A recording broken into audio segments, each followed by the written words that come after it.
Welcome to the REthink Council panel here talking on social media today. I'm Vince Lisi from Omaha, Nebraska, the CEO, broker of Berkshire Hathaway HomeServices and Berkshire Real Estate. So welcome.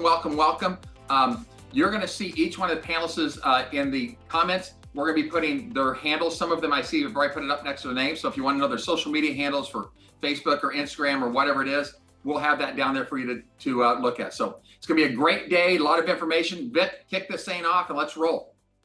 All right. Hey, guys. My name is Vic Quiros with Berkshire Hathaway HomeServices, California Properties. I'm the managing partner of our downtown Los Angeles, and I am one of the senior advisors for the Berkshire Hathaway HomeServices National REthink Council, which you are about to witness some of our fantastic network agents from around the country sharing their best ideas on video content and social media. So make sure to grab your pens, grab your papers, crayons, napkins, whatever it is to take some notes. And also remember, this recording will be put on our BHHS Resource Center after the event has concluded.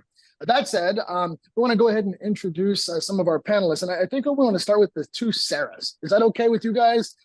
Sarah Robertson, why don't you tell us who you are, where you're from? Hi, everyone. I am at Berkshire Hathaway HomeServices, Jacqueline Real Estate in Coeur d'Alene, Idaho, so in the northern panhandle. I'm also licensed in Eastern Washington, just across the border. And yeah, I've been in real estate 3 years and super excited to be on the REthink Council and share what I know with you guys. Sarah, that's great. You've done some good stuff here. You do a little bit about, on social media, you do like day in the life of an agent, right? You're really good at, showing content to your sphere of influence. Can you give us maybe some ideas of what has really worked for you in the past and how you came about that? Yeah, sure. I sell mostly to my sphere. I would say 99% of my business comes from my sphere of influence. So social media is great for me because I can reach, thousands of people in my sphere all at once. I'm mostly on Facebook and Instagram. I have a couple different demographics. I was a high school teacher for many years before I got into real estate. So my younger crowd is kind of on Instagram, and then people my age are a little bit more on Facebook. So I share to both. And it's just been a great way. It's been super successful for me to just stay in contact with everybody, stay front of mind, using those platforms. So I think what's key is that you need to figure out, and what has worked well for me is figuring out what content your sphere wants to see and what is going to get them to engage with you. And what works for my sphere might be different than what works for your sphere. So I do, a lot of things that a lot of people do. I mean, I always post on my just listeds, my just solds. I like to do a little story about my sellers and buyers at closing time. I think a lot of my sphere will relate to those stories. And of course, I don't want to inundate all my sphere with just real estate. I want to show them who I am as a person. I post a lot about my family, all our travels with sports and my kids and what they're up to and what my hobbies are and things like that. And those are really important to me. They're valuable to show people what I'm doing day to day, just in my life. But what has really turned into something where I'm getting the most engagement that turns into actual conversations about real estate and lets me know who is maybe looking to buy or sell or might be in the future, kind of happened by accident. What I started doing, just because it was kind of fun, was in my stories, I would post things that I saw at showings that were weird, unusual, funny, or amazing. And I started getting a ton of comments in my DMs about what I was showing. So for example, I posted, there was a deer stand on some acreage in North Idaho that had a hot tub on it. And of course, I said only in North Idaho. So I just got flooded with, oh my God, if I could shoot a deer from my hot tub, what could be better? So just things like that. And so then I comment, well, what's stopping you from doing that now? I know this person lives in a neighborhood in Coeur d'Alene. So, how can we get you there? How can we get you your own deer stand with a hot tub, And just kind of then overcoming their objections as we talk through that, like, why aren't you living on property? You know, what do we need to do to get you there? So just weird off the wall things like that have turned into so many different conversations for me that it's, you know, turned into business. And, you know, people are like, why am I not doing that right now? You know, so that's kind of what works for me. When I see people in person, I know they're seeing my other posts because they will comment to me in person, but just something funny like that. I try to do it every showing, find the coolest thing or the most unique thing or the funny thing and put that in my stories. And that's where I get engagement that turns into conversation. Sarah, that's a very unique sighting. I don't think we have those here in Los Angeles. A deer post with a hot tub in it. Can you give me an example of one of the posts that you put out there? Something, you know, very unique or crazy that you saw in a showing where one of your sphere of influence audiences watching this said, hey, you know what? That's so cool. By the way, I'm thinking about buying, selling, investing in real estate. Or it actually converted into an actual conversation where you maybe got a deal out of it. Yeah, I think one that I did recently was some former students of mine, a young couple, were able to kind of keep the first home they had ever bought, and were able to use that as a rental. And it wasn't exactly this situation, but I did a little story on how they were able to keep their primary home as a rental and use the equity in it to purchase their next home. And you know, and start kind of a little portfolio of properties for themselves at a very, very young age. And that's a huge part of my sphere is, you know, young folks this age. So I did a little story, and I mean, just flooded with other people in that kind of age group that are looking to do something similar. And gosh, I think I got 5-10 current buyers that are looking to do the same thing right now. So I think just sharing a story that is going to relate to a large group of people in my sphere. So I mean, I just got inundated with comments when I did a story about that. That's fantastic. It works, right, Vince? It works.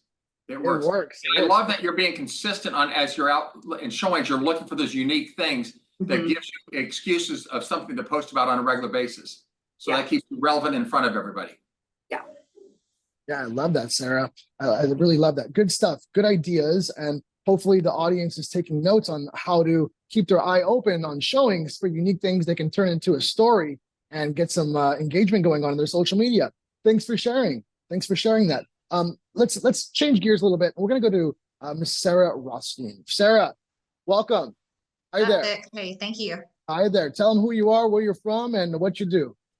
Yeah, so I'm Sarah Rothstein. I'm with Berkshire Hathaway HomeServices Florida Network Realty in Jacksonville, Florida. So we're Jacksonville, St. Augustine, and everywhere kind of in the Northeast Florida bubble. Yeah. So you do a lot of social media stuff, but you are a very unique storyteller. I got to say, there was a post that you put up the other day, and I like had it all the way through because I actually saw it. It really did make me laugh out loud. So tell them a little bit about how you engage with your sphere and your storytelling stuff. Yeah, I bet that was storytelling about Italy, Vic. But yeah, I try to, you know, when I'm posting something on social media, I try to make it fun. I try to make it natural. Kind of similar to what Sarah said. I want to be creative. I want to hit different people, and different people have different disc profiles. So I try to, post different type of pieces of content and tell a story so that it hits different people in different ways. One of the things I try to do, we're always trying to talk about our value and how we separate ourselves in the market right now. So one of the things that I've done in the past, but I'm trying to definitely focus on more now, is making videos to show how I set myself apart from other realtors. An example of that would be I like to pass out flyers, not just for open houses, but also to a neighborhood. When I have a listing, I like to pass out flyers to renters and target renters in that neighborhood. I've had several sales before in the past where I knock on doors, mail, and also send them some mailing invitations and everything. And I find that these people, really love the neighborhood that they're in, and I've made sold transactions that way. So I had a listing once, and it was raining. I kind of did a this is how it started and this is how it's going. I was handing out flyers and I didn't let the rain stop me. And so I looked all cute and everything at first. And then by the end of the post, I did a fun little reel where at the end I looked like my hair was like out to here. And it was awesome. You know, my seller loved it and appreciated it and could tell what I was doing. And then also I was just putting that out to all my sphere and everyone on social media so that they know, wow, this girl is actually, you know, pulling her weight and doing something that, you know, you typically don't necessarily see. You know, again, I like to do fun videos. When I do a listing video, I just personally don't enjoy just elevator music kind of thing, you know? So if I'm putting out a listing, I try to make it fun and catchy and different. And I have had, you know, I go into listing appointments, the videos might not be as polished as some, but I have a lot of sellers that, you know, when I walk in, they are really impressed and they'll tell me, you know, that they really enjoy the marketing and the information that I'm putting out there. And they find it fun. So what's some of the things that you're doing? You've said fun, I think 3 or 4 times. What are some of the things that you're doing that are kind of fun little things in the videos that is drawing attention to the video or to the post? Well, you know, I call it fun. That the example I gave of me in the rain is one thing. You know, I do a lot of this is what $600,000 will get you in Northeast Florida. I know that's a pretty standard thing, but you know, I try to focus on kind of like Sarah Roberts said, some unique features in the property. I use TikTok. I don't post on TikTok a lot, but I do. Like when I'm going through a video, let's say for that $600,000 listing, this is what 600,000 gets you in Northeast Florida. I will take clips of the video of the house, and then I'll go on to TikTok because TikTok has these like in a minute, you can create a video where it, you know, is synced to some fun music. And I don't have to do anything. I just upload like 6 clips and it creates a fun video. And then I'll download that from TikTok and post it on different types of social media. So just things that are kind of catchy, I guess. Perfect. Yeah. You know, I do want to hear one story, Sarah, if you could, to share with the audience where you put a post up and you had just a massive amount of your audience engage with you and that turned into a deal. Do you have one of those stories to share with the group? Yeah, so people out here, you know, we're in Northeast Florida, so a lot of our communities are HOA communities that have, you know, smaller lot sizes and things like that.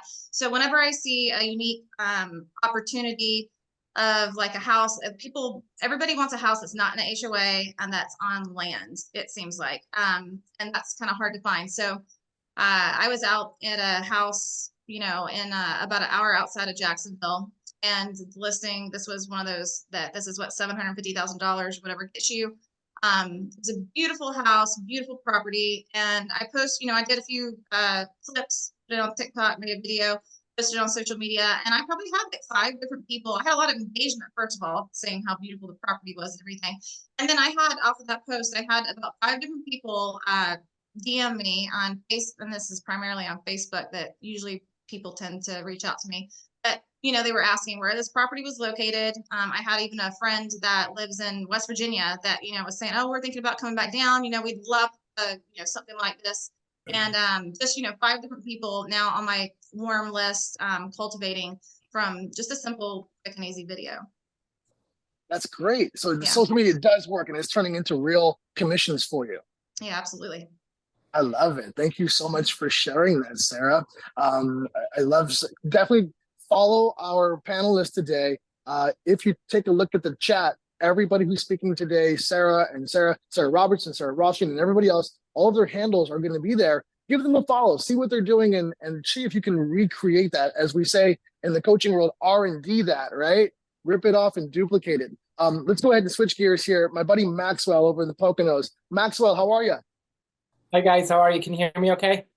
Yeah, we can hear you, buddy. Nice to see you here. Now, Max, you have a special take on how to go about social media. Tell them about, how you approach it. So, I mean, I think everybody knows, or I'd like everybody to know, that I'm really big into the forever agent movement. And I think that real estate's more about people than it is about properties. And it's more about relationships over transactions. So what I found quite recently is like being as authentic and vulnerable as possible.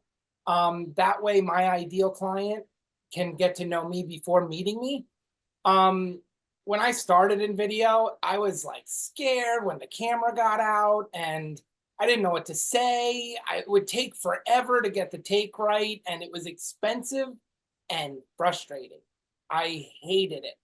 So I had to just keep pushing forward, and I got out of my comfort zone and I started to find my groove by just being authentic and speaking my truth and what I believe. And when I did that, like it just started flowing out of me. And my audience or my clients and my social media presence, they were more connected to it. So like I like to quote one of my favorite speakers, that Simon Sinek. He says, people don't buy what you do, they buy why you do it, right? And so, and simply what you do proves what you believe. So like for me, that's just being me, doing videos that excite me, talking about things that I think matter. I think it's good to know your audience, but I think it's better to attract your people, right? So like even when showcasing a listing, I shoot the video, or I'm not shooting the video. When I'm getting shot on the video, I feel like when I'm doing it, I'm talking to, like, I act like I'm talking to a close friend. And that was a really good trick for me because it was just me being me on the video.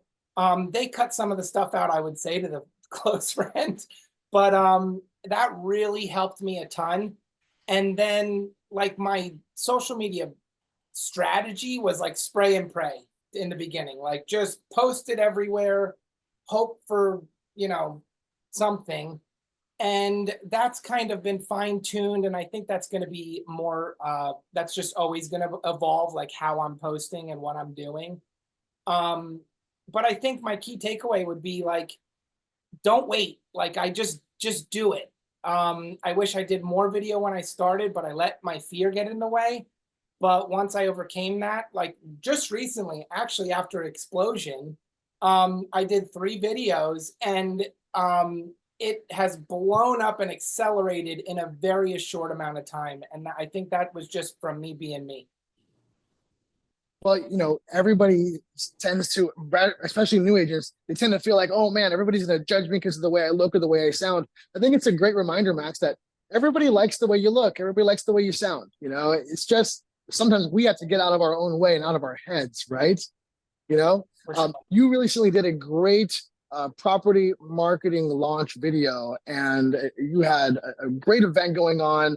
I love the video myself. I watched it on Facebook and on Instagram because you posted it on different platforms. Tell us a little bit about how that went for you and what the feedback was. So that was thanks to my buddy Jake. His videographer came over to my event. It was just awesome. I think it was, my whole goal was to include the community, and I had like sponsors there, and they like shot individual people. And like, these are people that our local area knows. So like it just came together, and I think it was a hit. Wasn't as many people as I would like it to be, but I think the video helped, you know, move that forward. Yeah, I like that, Max. Speaking on authenticity, I want to ask the group right now, all the panelists, what do you think about having, you know, a blend of your personal life with your real estate life in one social media account? Or do you guys subscribe to the idea that you should have a completely separate personal account and a separate business account? What do you guys think on that? Chime in for just a moment. I think it's important to, I'm a big believer in just having one account. I don't think, you know, it's less to manage. And at the end of the day, I think, you know, going off what Maxwell said too about being authentic, there's nothing more authentic than people seeing you outside of work. If people understand you sell real estate, people understand you hustle and you work hard, that's great, but they want to know who you really are. What do you like to do? They want to see your family. They like to see you be more personal. And I think they feel more of a connection and more comfortable with you before they even meet you. Plus it's less to manage too. So that's a lot easier. Yeah. Hey, tell them who you are, Nico. Tell them who you are, where you're from. Yeah. Sorry, Nico Orozco from Omaha, Nebraska. All right, you gotcha. And Marie, I think you're going to chime in for a second on that. Well, I was just gonna say, I think every platform's a little different, but I think for me on Instagram, I definitely do more personal stuff in my stories. I think if you go to my story at any given moment, like there's always something kind of personal mixed in. And I think that helps people get to know you in a little bit of a softer way than like constant personal posts, but that's just me. Yeah. And Marie, where are you from again? Who are you? Where Oh, you're from? Portland, Oregon. Marie Boatsman, Portland, Oregon. All right. Does anybody else have any thoughts on keeping your social media either all in one place, sharing both personal and professional, or keeping them separate? Any other thoughts on that? I was just gonna say, I want people to know the real me, you know, and I want to work with people that like me. And so that's why another reason why I think it's really important to keep it all together. Yeah, I agree. I think that's probably the best practice. And like Nico said, very efficient, less to manage. Well, thanks for sharing all that stuff, Max. Good job. Keep it up. I'll always follow our panelists. Take a look in our chat box, find our panelists' names. We're going to move on here. And then she just introduced herself, but we're going to ask her to introduce herself again. Miss Marie Boatsman, would you please introduce yourself? Tell people who you are, where you're from, and let's get some information about how you approach social media, my friend. All right, Marie Boatsman, Portland, Oregon, Berkshire Hathaway, Northwest Real Estate. Been in the business 18 years, and I have been doing video for probably about 14 of those years, but it definitely started off very differently than it is now. So I think the biggest thing, honestly, and I know it's been said, but like consistency.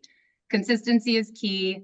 You know, not everything's going to be polished, be great. I think staying true to who you are. But for me, you know, like somebody said earlier, I think it's really about figuring out why you're doing video and your why behind it, what your sphere is, who they are. Everyone's is going to look a little different, but my biggest things right now that I would say I'm focusing on are just listing videos. I'm very listing heavy, but I think that's truthfully come from years and years of doing listing videos. So if you want more listings, the best way, in my opinion, to get them is to show off your listings, or if you don't have your own, show off somebody else's. People are eager to have their listings promoted right now. So find your target city, price point, find an agent that's willing to let you do a video of their home and go do a video. You can do a reel, you can do a professional one on your phone.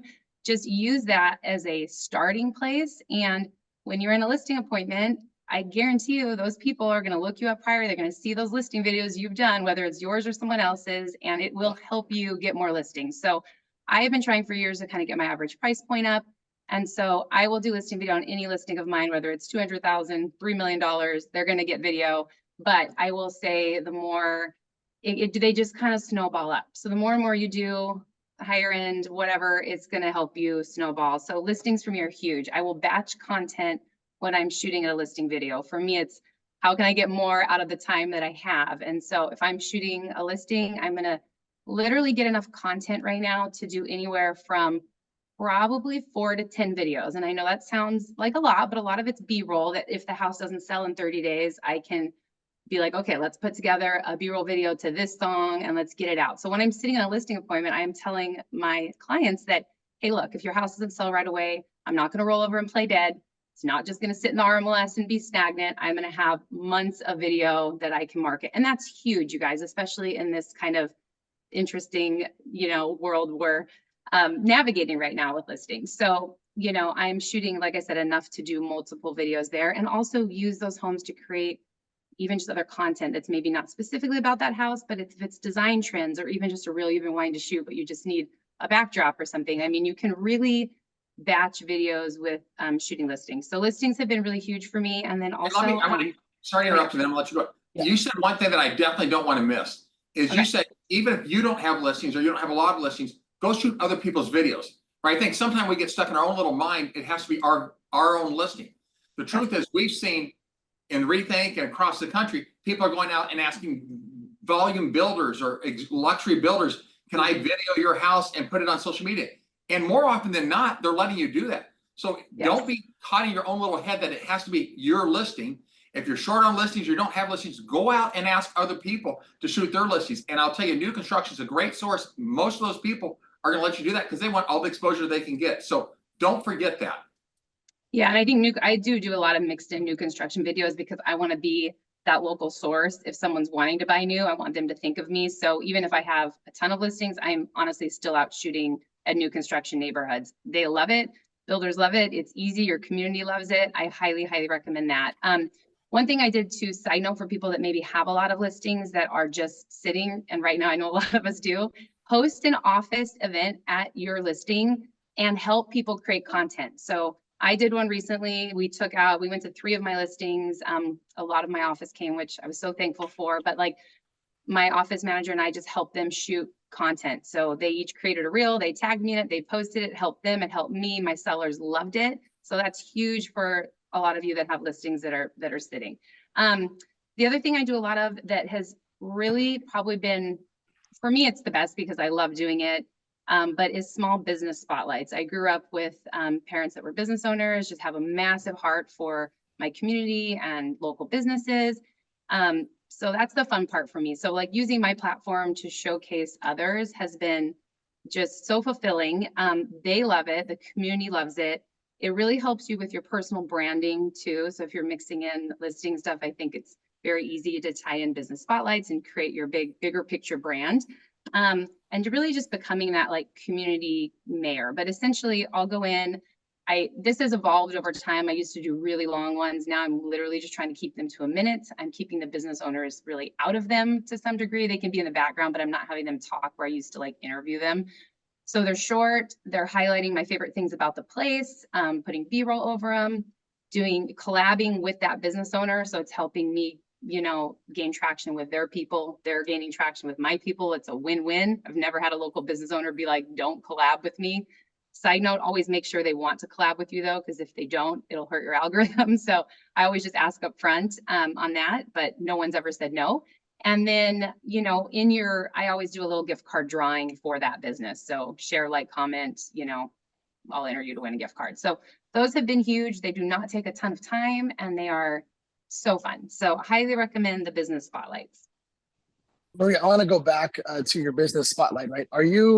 When you're creating the gift card, are you maybe leveraging those businesses in your geographic farm area? Are you trying to, collaborate with them? And when you're passing out, if you're doing any mailers or any drops or anything like that, are you co-branding with some businesses, or is it something that you haven't attempted? No, those are all good questions. So I am really kind of being strategic with the businesses I'm, highlighting. I think they have to fit what I like and me a little bit too, but also area wise. And naturally, it's when I started doing these, it was kind of like, okay, who do I know that would like let me do this, right? Because I was like new and just starting, and that's kind of evolved now where now business owners know each other. So like you should do one for this person. So it's helping expand my network now and meeting business owners I didn't know before. But I do try to do those in areas that I do a lot of business in. I think that's important. And then I have used QR codes on certain I did a just sold postcard in a neighborhood I sell a lot in, and I did a QR code. I'll do a QR code on the back that's like, here's a QR code to a video I did with this local winery, 20% off using Marie B or whatever. So yes, I have been incorporating those. I also, when I highlight local businesses, I'll try to buy products from them that I sourced and some of my client care gifts that I give out too. So. Oh yeah. Yeah, yeah. The box, right? The box that you showed us. Hey, we all saw those. Hey, Vic, I was just going to point out when Marie said that she collabs with these places too. Marie's not just talking about, I don't believe, doing a gift card or a drawing or something for the business. You're actually talking about, when you say collab, you mean collab with them on Instagram, right? Maybe explain that, because that was new to me and really helpful for how it touches so many people.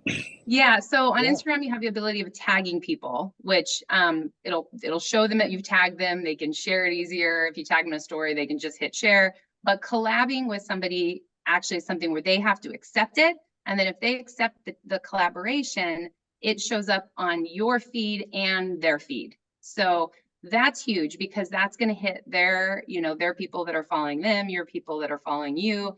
And ultimately, you're going to get potentially double or more of the engagement, depending on the size of, followers they have. Good stuff. Wait, one last question for you before we move on. You mentioned something very unique. You said that when you go into a property and you're shooting it, you're shooting in batch. And in my head, I'm thinking you have a bunch of buckets where you want to place this content. One is going to be for, listing content in the future. One's going to be for property promo. One may be for client education. One may be like a just funny B-reel, kind of like the lighter side of real estate, if you will. What are the maybe top 2 or 3 buckets or batches, as you call them, that some of our audience members may want to consider when they're shooting their videos and different ways they can use them?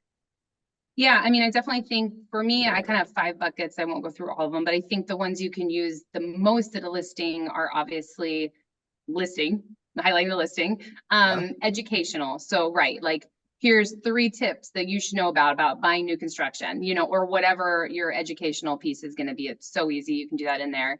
And then I also think if it's a pretty house, like do some design trend stuff. Like I always joke that interior designers have it so easy on Instagram because everybody wants to see their stuff. And like, I think as real estate's harder because we don't always have the pretty stuff. So take advantage of your pretty listings and highlight the features. Maybe it's like, 5 design trends I love about this home, or, really anything. You could do just a highlight of just their surfaces, their molding, like whatever. People eat that stuff up. I love it. I love that. Thank you. Thank you so much for sharing all that information. Let's move on a little bit here. Thanks, Marie. We're going to move on here. Nico, you there? Nico, tell them who you are, where you're from. Let's talk about how you approach social media and video content with our audience. Absolutely. I'm Nico Marasco, Omaha, Nebraska. Sorry, my voice is a little raspy today. We had I don't know if anybody watches college football or follows college football, but a big Cornhusker fan. We had a pretty big weekend on Saturday, and 4.5 hours of screaming mixed with drinking whiskey apparently is not good for your vocal cords. So I know that now, and probably won't make the same mistake again. So when it comes to social media, a couple of things I think are really important are, number one is just knowing your strengths. I mean, as far as kind of your business goes, I'm a big believer, and Vince always, preaches this and kind of pounds it into our heads is, what is your time worth? And I was finding that my time commitment to social media was pretty elongated compared to what I was getting out of it. I mean, it would take me a very long time to come up with a video idea, shoot the video idea, edit the video, only to have it look like it was a hostage video. It did not come out very well at all. So I, kind of actually have to thank my first REthink meeting. We were talking about what are we going to implement in 1 year from now. And my goal is like, I want to hire somebody that can do all this for me, can help me with the social media. And that's been really huge because I have somebody that's with me every day, who's in the office with me every day, who's understands how I talk, understands how I interact, and really helps me with that content creation. And I think, it kind of segues into something that's really important. And I think that we overlook a lot when we talk about social media is analyzing the data. What are your posts doing after you post them? Just because you post a reel or you post something on Instagram and it's like, well, I got 4 likes and 17 views. That was terrible. Let's scrap that. Well, no, but why did it, why was that the case? So I'm a big believer in measuring the analytics. All the platforms that you utilize they have tools to measure the analytics. We pay, it's $100 or $99 a month. It's a platform called Hootsuite, and it takes all the analytics from all of our social media accounts and just puts it in one central dashboard. And you can break it out by which, what platform you want to look at, or to look at all of them together. And that makes it a lot more, it's very simple to analyze. It's called Hootsuite. Someone just commented that, like owl, hoot, and sweet. And so like when we're looking at the analytics, we're looking at, okay, what are the best days to post? What are the best times of days to post? What are some of the best hashtags to use? We'll constantly kind of rearrange the order of a video. Like our home tours, we try to mix it up a little bit. Maybe we'll start with me introducing it and go to the exterior drone and go into the interior of the home, or vice versa. And we see, okay, this one got a little bit of a better engagement rate versus this. And that really, and also it helps with like, okay, how post frequency, am I posting too much? Am I not posting enough? And that kind of segues into a little bit too, what, Maxwell was saying is like being authentic. And, okay, so you're finding what videos work for you, what videos your audience wants to see. And so you're creating content that's going to generate an organic following and help, please the algorithm gods above to bless you with a lot of likes and views and all that stuff. Nico, you absolutely, you and your team keep it authentic, man. I love watching your guys' videos. It's really fun to watch. You guys play some jokes on each other. You see all the back office stuff. And I think that really gives the audience, your audience, an insight as to who you guys are. You're real people, not just elite real estate agents. You're real people who like to have fun and enjoy what you do.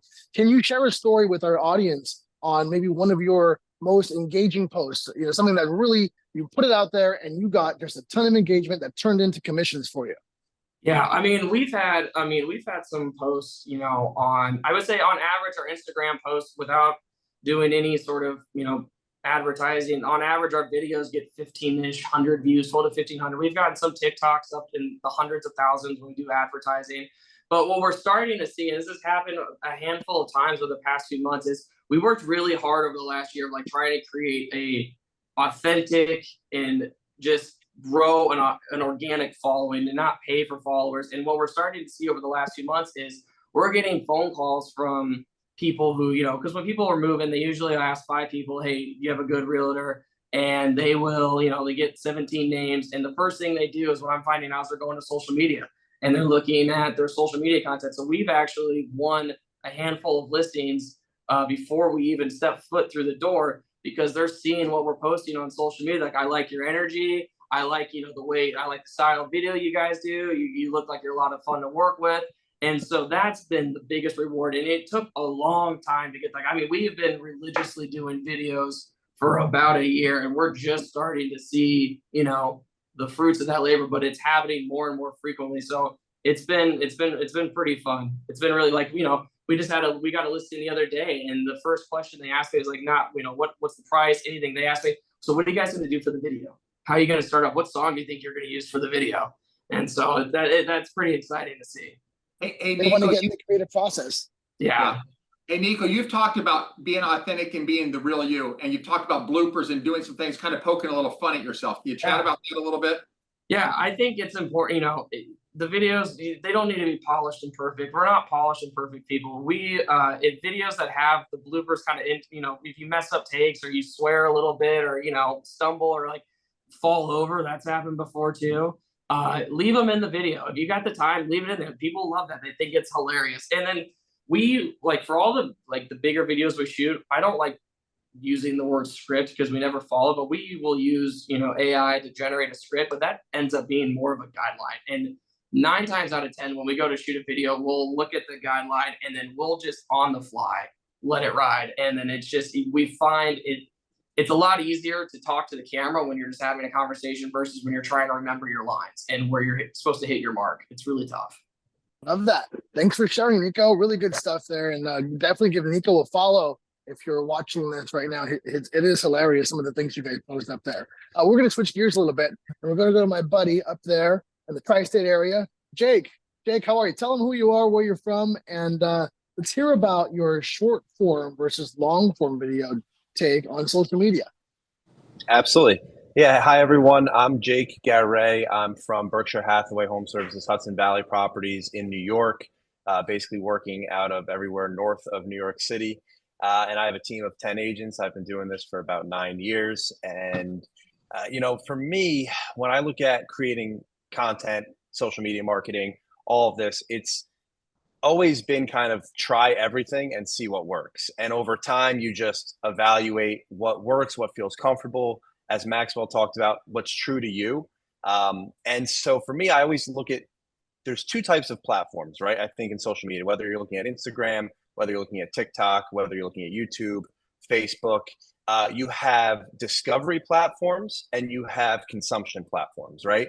So you have a place where people can actually find out who you are and see you, and kind of like that 30-second, minute-long reel they catch on the For You page or in their feed somewhere, and they're like, wow, I like that video. And then they go to your profile, they look a little bit into who you are, and then they have consumption platforms. And that's YouTube long-form video, that's Facebook long-form video, where maybe it's a property tour, maybe it's a podcast interview, maybe it's a 10 or 15-minute educational video where they can actually get to really know you. Because if you have a minute-long video and it's got some B-roll and a couple of talking points, they're not really learning much about you. It's hard to let your personality shine when you're doing that. But if you're in a 15-minute interview or an hour-long interview in a podcast, then what that allows you to do is really see how we're conversational, our personality, how we think about things, how we approach things. So I think that is so important. What I love about that, the short form versus long form, is if like we do a lot of documenting. So whether it's a team meeting, whether it's a podcast interview, it's a lot of just organic content with the camera rolling.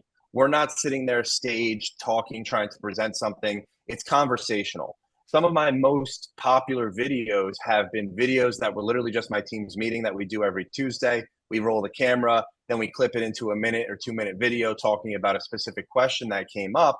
And then all of a sudden we're doing 50, 60, 70,000 views. No intention whatsoever behind it, just educational, whether it's community-based content, talking about a local town or municipality, whether it's talking about the business itself.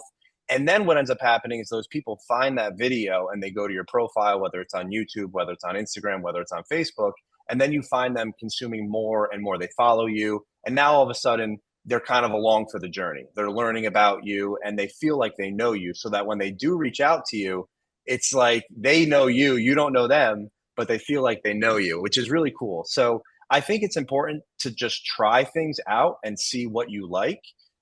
And for me, when I stopped trying to like create content and I just kind of turned the camera on and started clipping things, that's when it became much more natural. So it's like documenting versus creating.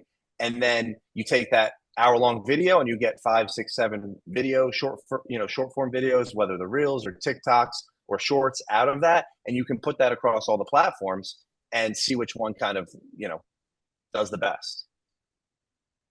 I like that. Now you mentioned, Jake, you mentioned your podcast. Tell them a little bit about your podcast and how do you leverage your podcast to social media video to get more conversation started for your business? So basically, the podcast was something that started out as just like, hey, let's just try this, see what happens. We do 45 minutes to an hour long video. It could be people that are in the business as agents. They could be builders, investors, other entrepreneurs. And ultimately what ends up happening is we just sit down, film the conversation. We obviously clip that into 5 to 8 short videos.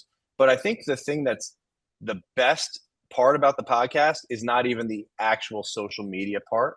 It's the ability to use, like, it's outreach, right? So if I have a builder locally that I want to do business with, I can ask him to come on my podcast, promote his business, promote his buildings, all of this. And now it's like, hey, I'm going to do something for you. I'm going to add value to you. And then I get to sit down with them for an hour, build rapport, get to know them. A lot of investors, the same sort of thing. And we do actual podcast video. We put it all out, Spotify, YouTube, all of these. We have the video, we have the audio, we do into short form video. But then on top of that, we've even done live podcasts during our events where we'll do a 15, 20-minute panel interviewing 2 or 3 local people. We give them the short form content of them talking about themselves.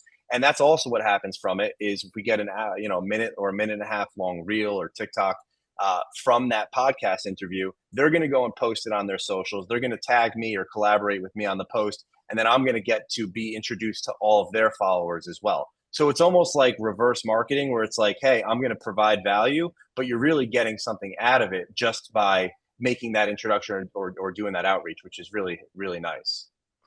Yeah, I really like that. You mentioned YouTube Shorts. You're using YouTube Shorts or IG or whatever to push them to your long form videos, right? Yeah. So Can YouTube, Go ahead, YouTube was probably the least focused on platform when I first started. It was kind of like an afterthought. It was a place to just put videos, put them out there. And it's become arguably my most important platform because that's where the videos seem to do the best organically. No advertising spend whatsoever. Google's the second largest search engine. So it's a great place for people who are searching for local real estate. A lot of our community content will do really well if they're looking at for a specific town. It pops right up. They can learn about that. They see you're the local expert, and now they're reaching out to you. So I would say YouTube is huge. And one more thing, going back to kind of the discovery versus the consumption, if you're not putting out content, like if you say, okay, I'm going to go and create a video, I'm going to put it out there, and it does really well, goes viral, 50,000, 100,000 views. If you're not consistently posting content, there's nowhere for them to go and get more. There's nowhere for them to go and watch more of you. So you could have your first, second, third, fifth video do really well, but if you're not constantly and consistently putting out content, they're going to forget about you. You're not going, you're going to disappear. And now you've got to work so hard just to find, be face to face with them again. So That's good stuff. Jake, can you give us a quick example of one of the posts, whether YouTube or IG or wherever the case may be, where you got some engagement that turned into a conversation, which ultimately led directly to a commission check? So I have two quick stories. The first one was directly related to a transaction. I had someone who had been following a bunch of my property tour videos on Instagram, and they literally just sent me a DM and were like, "Hey, I'm going to sell my house. Would you want to sell it for me?" So I went over there, met with them, got the listing, and then did some social media marketing around it and sold the house to another one of my social media followers and represented both the buyer and the seller all through Instagram. Wow, you double-ended a listing, you got the listing, you found the buyer, and it all came sourced from Instagram, social media. That's awesome, and then, dude. In terms of like the YouTube platform, I had a video I probably posted a couple months ago that we were talking about a local municipality and some of the building restrictions and new construction and some of the difficulties that they impose on investors and builders. And it ended up doing it's still going to this day, but it's at like 60 or 70,000 views, 300 comments. And I didn't even realize it at first. My social media team had to come to me and be like, "Do you know this video is like blowing up?" And long story short, I actually had a couple of investors reach out to me personally to talk about kind of like the process of investing in that town as a result of that video, which I didn't even realize. And that wasn't something that was set up. It was just in a team meeting. One of my agents had a question about like going through this process. We shot the video, and next thing you know, I'm getting calls from people. So you just don't know what's going to work and what's not going to work. Sometimes you just got to put something out there and see what happens. I love, Jake has said it twice, and I've never heard that before. He's recording his team meetings, and then there's a piece of content in that team meeting that he's using as a vehicle to go post something. That's brilliant. Because you're already having the meeting, so why not use it? If there's something comes out of it, why not use it right as part of your content? And then we're using it too because we can basically backlog all that content. So if there's a specific topic that one of my agents has a question on, they can reference back to that video and have a place to go and like rewatch or reconsume that content. We have like meeting summaries, all of that. So it's a database of information for everybody for training purposes as well. That is great. Hey, That's smart Vic, stuff. we need to get to Bridget before we run out of time here. So let's. Oh yeah, we're getting to Bridget. Let's not leave her hanging. No, we're absolutely not. She's on our list, of course. We're definitely not leaving Bridget out. Miss Bridget, how are you? Tell everybody who you are, where you're from. Hey, I am Bridget Baldwin, and I am from Tucson, Arizona. And I've been selling real estate for 15 years, and I run a team. We're going on our 7th year. Yeah, and you have a very, very cool way of posting the social, really different perspective. Why don't you tell the group what some of your best practices are, and let's see if they can take away some gems from what you do. Well, thank you. Really, I would say just besides everything that's been said today, and to piggyback off of Jake, you need to create content that is engaging. It's social media. So I feel like we're kind of losing the social aspect of it. And it's becoming this one-way stream where you're just on there consuming and not, if you're not getting engagement, then what's the point? Just to have people watch you, just to watch yourself? Like it doesn't make sense. So for me, I kind of fell into it, but I started talking about city stereotypes, like stereotypes of the people that live in the city or stereotypes about the city. And that has been the most engaging style of content that I've experienced. I'm kind of saying the stuff that people think, but they maybe don't want to say. And it keeps you top of mind and kind of in front of your local audience. So, recently I just talked about how in Tucson, we're really spoiled with our commutes. Everything is 15 minutes away. And if it's more than 20 minutes, no one's driving, like they're not going to go. And the amount of comments and shares and responses that I got from that were just really fun too, because you get different perspectives. There's two camps. There's people that are like, yeah, what's the big deal? I'll drive 40 minutes, da, da, da. And then the other ones that are like, if it's more than 20 minutes, I don't want it. So things like that kind of help you engage with your local community has kept the social in my social media. you have a story, Bridget, where you posted something and you can directly source that post to an appointment that led to a closed transaction for yourself? That's really hard for me to track just because, you know, it takes a while, like Marie was saying, you know, being consistent, putting content out there over time, then the real estate conversation started happening. So I can't say there was a specific video, but I will say there's a string of consistent video posting. I've been doing video for a little over a year and a half consistently. And I just started to see, you know, the DMs coming in. I do have a listing that came from Instagram. She just messaged me and said, you know, I want to meet with you about listing my house. And it was kind of the shock because you're doing it and you're putting the content out and you're having the little side conversations, but nothing's really happening. And then that happens and I kind of didn't know what to do. I was like, oh, yeah, okay, cool. So I show up and we go through the whole thing. And then as we're leaving, she looks at me and she's like, you know, you're exactly how you are in your videos. And I just loved hearing that because like Maxwell was saying, authenticity is key. You don't want to be something on camera and show up and be something totally different. It separates you from the person, right? So being relatable, but also relating is really important. So I love, that was the best compliment I could receive. And I just want to keep that thread going in my content and make sure that whatever it is I'm talking about a lot, you know, that's the response I'm going to get from people. So if I'm talking about real estate a lot, then when someone's thinking about selling their house versus renting it, they're going to hit me up because I'm the real estate person. But if I'm, you know, if I'm talking about farming or breeding baby bunnies, then, you know, when people think about breeding baby bunnies, they're going to hit me up and be like, hey, you were talking about this a lot. So just, I would say, make sure your content is relatable enough to what it is that makes you money, to make sure that the conversations are on topic. Now, Bridget, I love that. We're gonna just pretend we didn't hear about the breeding bunnies part, but good humor there. Now, I've been around Bridget, and I know, Bridget, you have a photographer with you most of the time when you're shooting content. Okay, tell us a little bit about your photographer. Then I want to open it up to the panel and see who else uses a professional photographer or a professional editor to help with their videos for social media and short form and long form. Bridget, tell us about your photographer. Yeah, so I met him. He just was getting into real estate. He had moved to town. He wanted to shoot video content for realtors, and he was offering a quick, you know, I'll just do 3 talking head videos, you know, the straight to camera, 30-second videos for free. Just let me know what you think. So I started with him.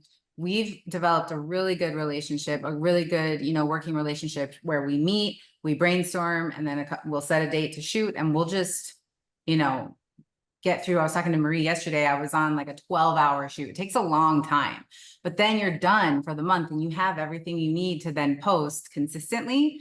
So I think too, especially in this environment right now, we need to be able to demonstrate our value, you know, to our clients and to our prospective clients. We have to demonstrate our value. Why are we paying you X amount? Why are we paying you this much?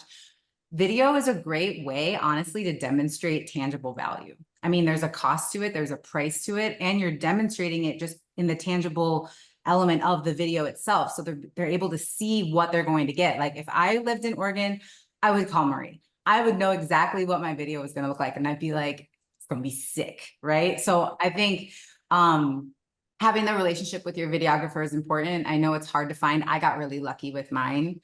But he helps hype me up too a little bit when I get overcritical. That's one thing too, just post it. Who cares? It's going to get buried by everything else anyway. But there's one that I just posted about the driving where my belly's like hanging over my pants. And I'm just like, can you put the captions over it, dude? Can you like crop it in just to my face? And he's like, it's not going to look good that way. And I'm like, fine, whatever, just post it, you know? So just be relatable. Everyone has a belly that hangs over their pants, you know?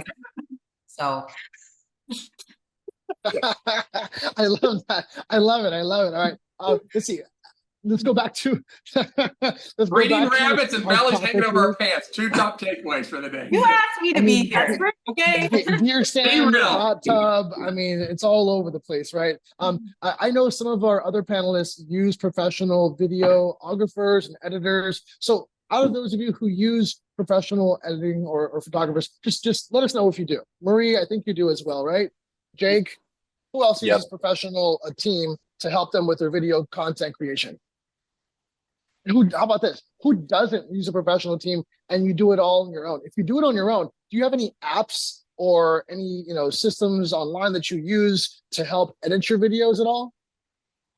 I'm using, so I do use a professional photographer for listing videos and things like that, but I do a lot myself also, and I'm using CapCut as an app that we've talked about here a few times. Sorry, Then say that again. Say that again. CapCut, CapCut. CapCut. Yeah, and it's a pretty easy system, and they have templates. You can make your own video with clips and do all kinds of different things with it, or you can use their templates. And then I also, like I mentioned, TikTok is really easy just for a fun, video, especially if you're just shooting some photos or just like a quick little reel of a listing. TikTok basically does it for you, so it's really easy. I use CapCut as well. I have a lender partner that we do. We haven't been super consistent. We're trying to do every Tuesday. So we use CapCut when we do those just ourselves, little reels that we discuss a little different topic every week. But I use a videographer for when I do my walkthrough videos. Okay, so you're using CapCut and a professional videographer yourself. Okay, I like that. Brady, did you have something? What, me? Yeah, did you have something? Oh, I mean, I use a mix. I do have a videographer, but I do some of my own. And for my own, I'm just editing in like the Reels app and Instagram. Like it's easy. The algorithm likes when you use their own internal tools. So any green screen stuff, or just throwing together a reel. And there are templates in there. If you find someone else's post that you like and they've allowed a template to be copied, you can easily copy templates there too. So it's kind of nice. One thing I will say, two quick things. Bridget nailed it with the engaging. I think that's huge. I think you can do all the video in the world and just post it and disappear, and it's not going to help you. So like, make sure you're engaging with agents too. I've sent out 7 referrals this year that have transpired, and most of those are connections I've had through REthink or through the network, through social media. And, obviously it's a great opportunity for agents to get to know you, but it's also a great opportunity for you to get to know other agents. So, your clients, agents, just engage. I mean, it's huge. And then one thing I will say, I know this is video, and I'm all about video, but do not forget photo post. They are really important right now. And I think just that change up in your normal, like I posted something on August 19th and it was getting 4,000 to 9,000 views a day until like 3 days ago, it started to kind of slow down, but it's at 81,000 views. Got over 500 followers from it, most of which are other realtors, but I've communicated with a lot of those agents. So I have all these great new connections with other agents in the country. And, just don't forget about photo post, mix it up a little bit. I think, Nico, you use photo carousels as well, right? We just posted one last week is when we had our prep call. Marie was talking about photo carousel posts, and I came back and I'm like, hey, we need to do a photo carousel post. And it freaking rocked, dude. It was awesome. And it's so easy. You already have the photos. I didn't have to talk or anything. It was awesome. So I texted Marie, I'm like, make sure you talk about the photo carousel post. I don't want to steal your thunder on that. So it didn't get 90,000 views, Marie. That's a rare one. Normally they don't, and I think the bottom line, I think we'll all agree on this. I mean, like I said, Bridget was texting last night and she had her 12-hour day. Like, you can break it, you can put it in one, don't let that overwhelm you. But the bottom line is though, and I'm not going to sugarcoat it, this is not easy. Like, none of this is easy. It takes a lot of time, but I promise you it's so worth it. Like, if you commit to it, like, it will come back to you tenfold with relationships, with clients, with everything. So highly recommend putting the time in. We've only got a couple minutes left. Can we give 15 seconds to each one? Just run through what one final thought that each one of you have. Start with the Sarahs if we could. I'm just going to say, be consistent and don't be afraid to embarrass yourself or, you're just going to get better over time. So consistency is key and just get out there and do it. I would say find what works for you. I mean, as you can see, there's 6 of us here that all do kind of different things. We're all successful in our own ways. So you have to find what your sphere wants to see and figure out what they're going to engage with and how is that going to convert into a conversation about real estate. Maxwell. I think it's the most important thing is have fun. I love what Marie said. This isn't easy, but just have fun, do your thing and be yourself. Bridget. Don't take the social out of social media. and post the belly. Right. And the butt. I think don't get in your head about the number of views you're getting, and that's going to look different for everybody. It's hard not to, but more people are seeing it than you think are. If they're not commenting or liking, it doesn't mean they didn't see it. I'll be in a grocery store and some random person will come up to me and say something. I didn't even know they followed me, didn't know they saw it. So just keep doing it, even if your views aren't great. It will pay off. Jake. Don't overthink it. Something is better than nothing. Just put yourself out there and you'll get more comfortable. You just can't get discouraged at the start. Just keep doing it and stick with it. Nico, wrap us up. I think, you know, if you're not doing a lot right now, focus on one platform. Focus on one platform and something short on a consistent basis. And once you get that dialed in, start spreading over to other platforms and copy and pasting. And before you know it, you'll be off and running. Vic, thank you for moderating this. Any last thoughts you have, and we'll wrap this up with you. I think this is a fantastic panel. We had some good information from all around the country, from different top producers. It's really about people going out there and exercising these things they've learned today, figuring out what works for them and getting to it consistently. Thanks so much for having us, Vince. Want to close it out? Guys, thank you very much. Have a wonderful day. Take care. Thanks, guys. See ya.